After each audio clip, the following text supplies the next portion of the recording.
Et Richard Niquette était, assez curieusement, Richard Niquette était venu au séminaire en même temps que moi. Il était 1 an plus jeune que moi au séminaire. Richard, ce qui était curieux, c'est qu'il était... On parle du séminaire de Saint-Hyacinthe. À 13 ans, Richard avait l'air d'en avoir 50. Mm-hmm.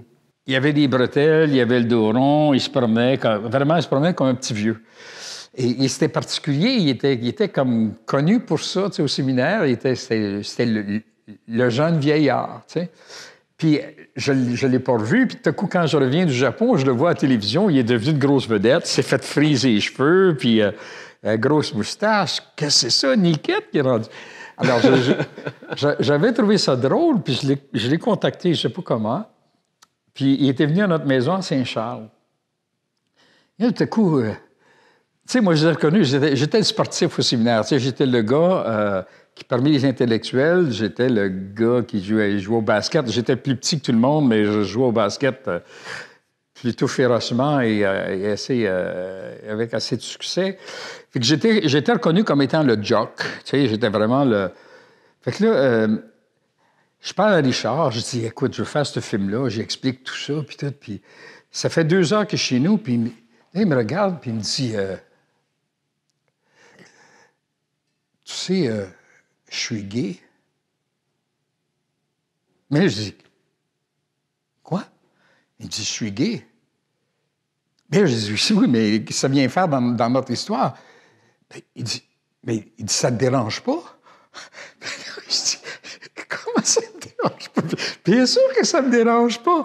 Mais tout à coup, je me suis rendu compte que lui, il était resté avec cette image du sportif, tu vois, qui était... Donc, il avait associé le sportif, donc, avec le gros macho qui n'est pas capable de travailler avec un homosexuel. Il disait, t'es sûr que t'es capable de travailler avec un homosexuel?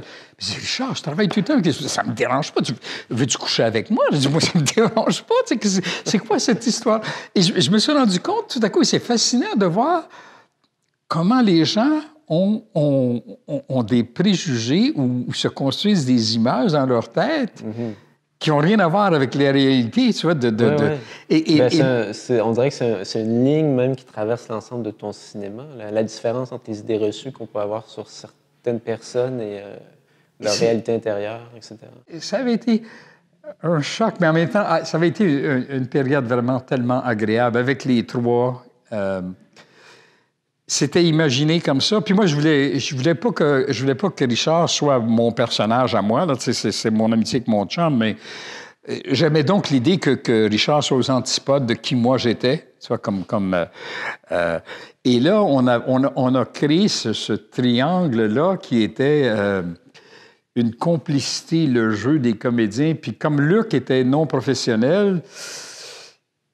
Il les brassait un peu à sa manière parce qu'il surprenait tout le temps par ses répliques auxquelles les autres ne s'attendaient pas. Tu vois? Donc, il y a quelque chose qui était assez formidable là-dedans.